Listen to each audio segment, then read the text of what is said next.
Je vous salue, chacun et chacune qui est à l'écoute. Je veux partager avec vous aujourd'hui une parole que Dieu m'a mis à cœur pour vous.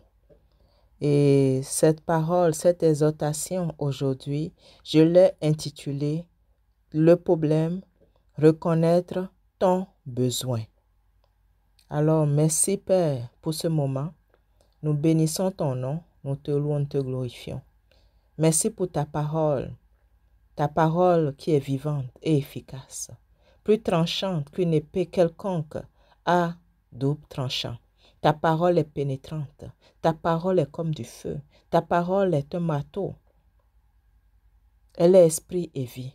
Alors merci Père, parce que tu as prévu à travers ta parole aujourd'hui opérer des délivrances, opérer des guérisons, opérer des restaurations, transformer des ténèbres en lumière, aplanir des sentiers tortueux, briser des montagnes dans les vies, arracher ce que tu n'as pas planté dans les vies. Je bénis ton nom, je te loue, je te glorifie dans le nom précieux, glorieux et majestueux de notre Seigneur Jésus-Christ.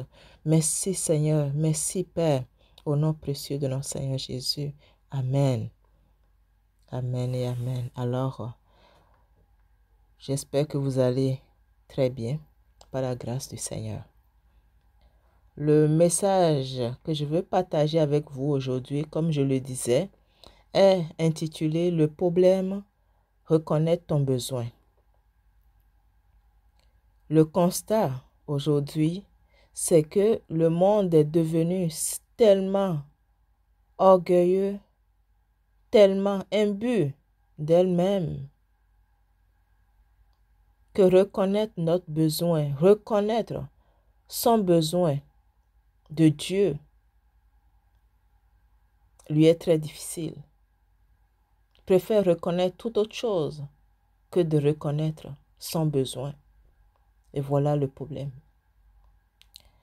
J'ai lu un témoignage vrai dernièrement, que la personne même racontait de sa propre bouche, quelqu'un qui est aux prises avec des problèmes de jeu depuis 15 ans, que la personne joue tout ce qu'il gagne au jeu, tout, absolument tout. Et cette personne a besoin que ses enfants gèrent son argent, sinon tout passe au jeu. Et cette personne racontait qu'il a tout essayé. On lui a conseillé des numéros de conseils, on lui a conseillé l'hypnose, on lui a conseillé toutes sortes de choses qu'il a essayé. Mais il est toujours lié en 2021 par le même problème. Rien n'a changé pour lui. Il est toujours aussi désespéré.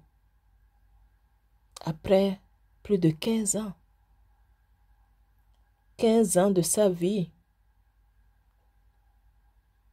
parti en fumée, comme qui ne peut pas, qui n'a servi à rien. Il est complètement lié.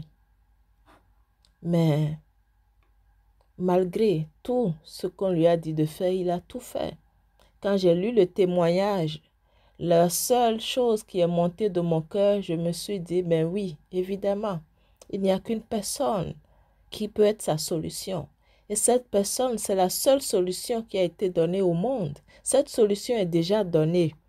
Donc, ce n'est pas une solution à inventer, ce n'est pas une solution à essayer, non. La solution est déjà donnée au monde. Jésus-Christ, c'est la seule solution, c'est la solution qui est donnée, il n'y a pas une autre alternative.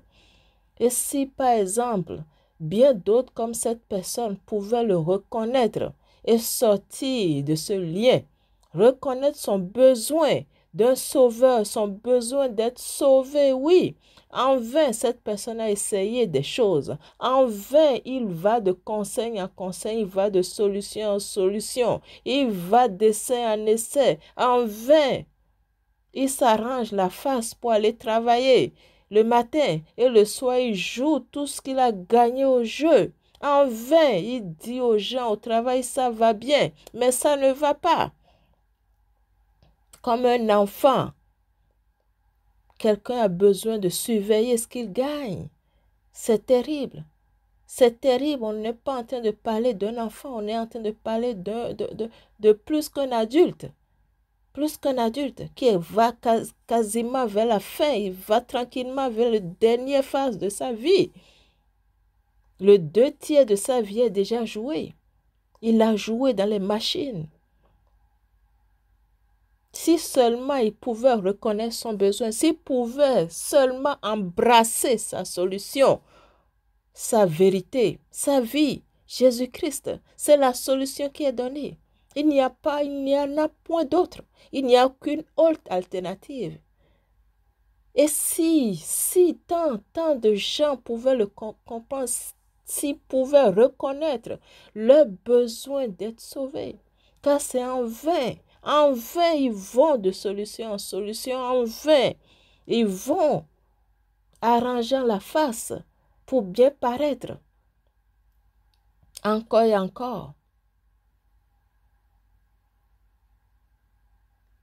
Nous pouvons mentir à tout le monde. Mais s'il y a une personne à qui nous ne pouvons mentir, c'est nous-mêmes. C'est à nous-mêmes. Et ce témoignage a fait résonner en moi ces saintes écritures. Psaume 127, 1, où Dieu nous dit, si l'Éternel ne bâtit la maison, ceux qui la bâtissent travaillent en vain.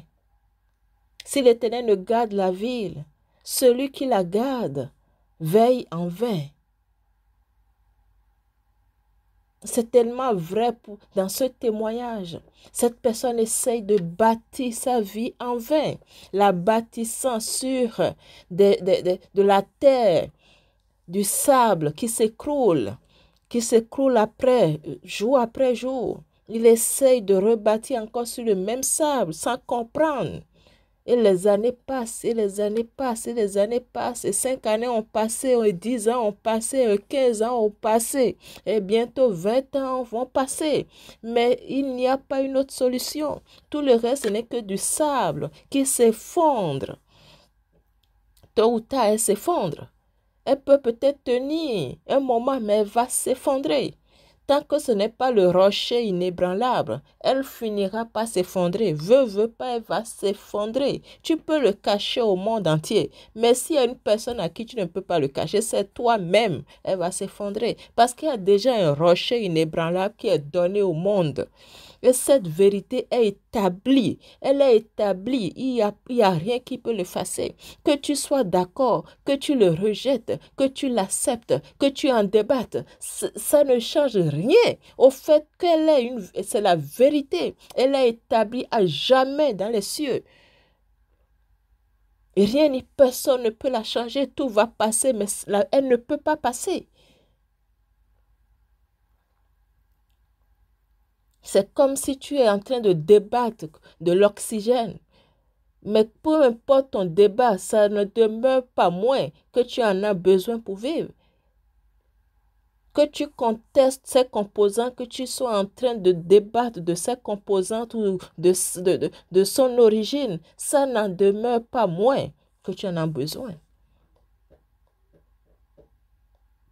Et un autre verset que ce témoignage, ce récit a fait remonter en moi, c'est que plus de 2000 ans plus tard, Jésus-Christ, la pierre est encore rejetée, comme elle a été rejetée il y a plus de 2000 ans.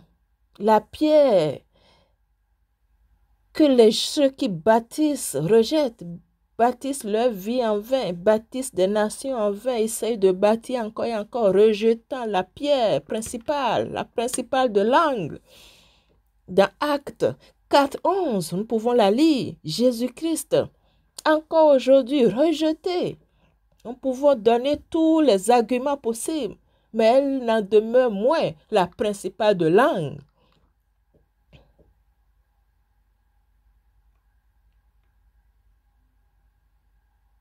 Donc ce message vient à toi aujourd'hui. La parole, esprit et vie, la parole tranchante, efficace, elle vient aujourd'hui pour te délivrer. Ta solution, ton chemin se présente à toi aujourd'hui. Oui, le seul médiateur entre toi et ton Créateur, Jésus-Christ. Il n'y en a point d'autre. Il est le rocher inébranlable sur lequel tu bâtis ta vie avec assurance. Il est la seule personne qui peut faire de toi une nouvelle créature. Cette personne qui peut mettre fin à cette vie de jeu, par exemple, comme je l'ai dit, comme dans mon témoignage, la seule personne qui peut venir faire de cette personne une nouvelle créature, où les liens de jeu seront mis à mort, seront des choses passées. S'il n'y a qu'une seule personne, c'est Jésus-Christ. C'est celui en qui nous avons une nouvelle vie. Celui qui peut faire de toi une nouvelle créature, un enfant de Dieu, te donner un nouveau statut. Alors quel est ton statut maintenant? Est-ce que c'est un statut de joueur compulsif? Est-ce que c'est un statut d'alcoolique? Est-ce que c'est un statut? Quel est ton statut avec lequel tu te débats? Avec lequel tu te débats, allant de conseil en conseil, de solution, de recherche de solution en solution. Quel est ton statut? Cherchant un autre statut. Tu veux un autre statut. Un statut où tu as la paix, un statut où tu as la joie, un statut où tu es bien avec toi-même. Mais il y a juste une personne qui peut te donner ce nouveau statut permanent, qui n'est pas à refaire à chaque semaine, conseil après conseil, consultation après consultation. Cette personne, c'est Jésus-Christ. Il n'y a aucun autre parce que c'est le seul qui a été donné au monde. La solution est déjà donnée. Elle n'est pas à faire ni à inventer. Et ne dis pas, non, ça ne me concerne, ça te concerne. Car tous ont péché et sont privés de la gloire de Dieu. Mais ils sont gratuitement justifiés par sa grâce, par le moyen de la rédemption qui est en Jésus-Christ. Et lui seul, nul autre. Ça te concerne si tu n'as pas encore confessé Jésus-Christ comme ton Seigneur et Sauveur. Cette parole est pour toi aujourd'hui. C'est le jour de ton salut. Viens puiser avec joie aux sources du salut. Viens boire cette source d'eau vive et tu n'auras plus soif, tu n'auras plus faim. Viens. Jésus-Christ t'appelle aujourd'hui lui-même parce qu'il est vivant. Il n'est pas resté dans la tombe, non. Il n'a pas besoin d'un intermédiaire, non. Il est vivant lui-même et c'est le seul médiateur, le seul intermédiaire qui a été donné au monde. Alors ne te laisse plus berner, ne laisse personne te mentir, dire qu'il est l'intermédiaire ou te proposer des choses intermédiaires. Il n'y en a aucun autre. Le seul par qui tu peux t'approcher de Dieu, c'est Jésus-Christ. Le réconciliateur, c'est Jésus-Christ. Nul autre. Alors la parole vient aujourd'hui pour toi, pour que te délivrer, te libérer. Ta solution vient à toi, ton chemin vient à toi, ta vérité vient à toi. Alors que vas-tu faire? Que vas-tu faire? Vas-tu reconnaître ton besoin d'être sauvé? Vas-tu reconnaître ton besoin? Ou tu vas continuer allant de solution en solution? Vas-tu continuer à te mentir? À mentir au monde? Vas-tu continuer dans cette voie? Ou vas-tu reconnaître ton besoin du Sauveur, de ton Seigneur, de ton Rédempteur? Le seul qui peut te sauver parce qu'il est vivant.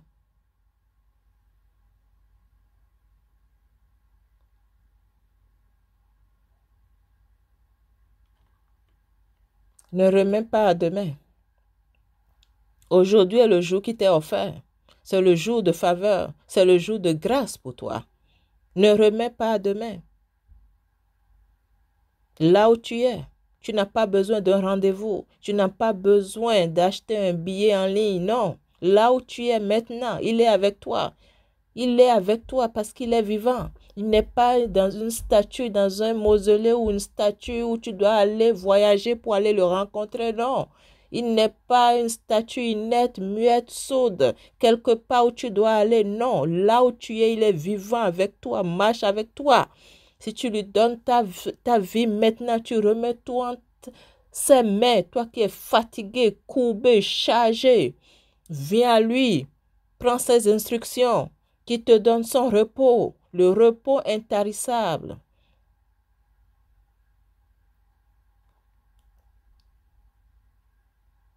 Laisse-toi aller. Laisse-toi aller dans ses bras. Laisse-toi aller contre lui. Tu peux respirer, tu peux souffler, tu peux t'accrocher à lui, tu peux te laisser aller. Il ne te laisse pas tomber. Il est ton refuge. Il est l'alpha oméga, le Tout-Puissant, le chemin, la vérité, le pain de vie. C'est de lui que je te parle. La source d'eau vive, intarissable.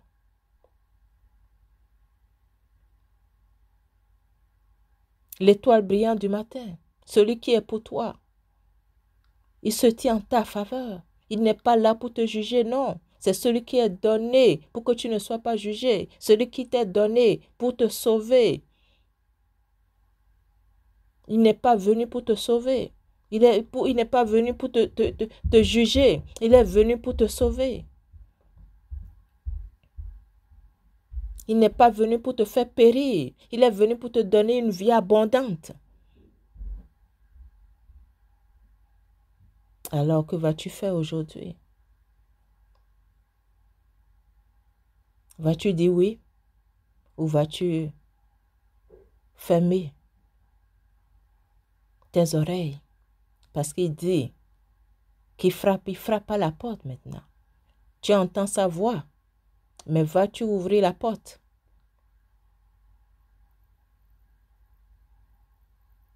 Vas-tu le laisser venir, demeurer avec toi, demeurer en toi, pour marcher avec toi, pour être ta force, ton refuge, ton chemin, ta vérité, ta vie, ta lumière,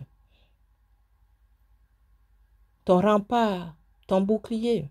Vas-tu le laisser prendre place dans ta vie? Vas-tu lui donner la première place dans ta vie?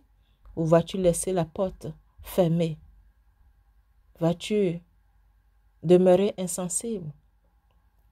Il vient pour toi. Il ne vient pas quémander ton amour.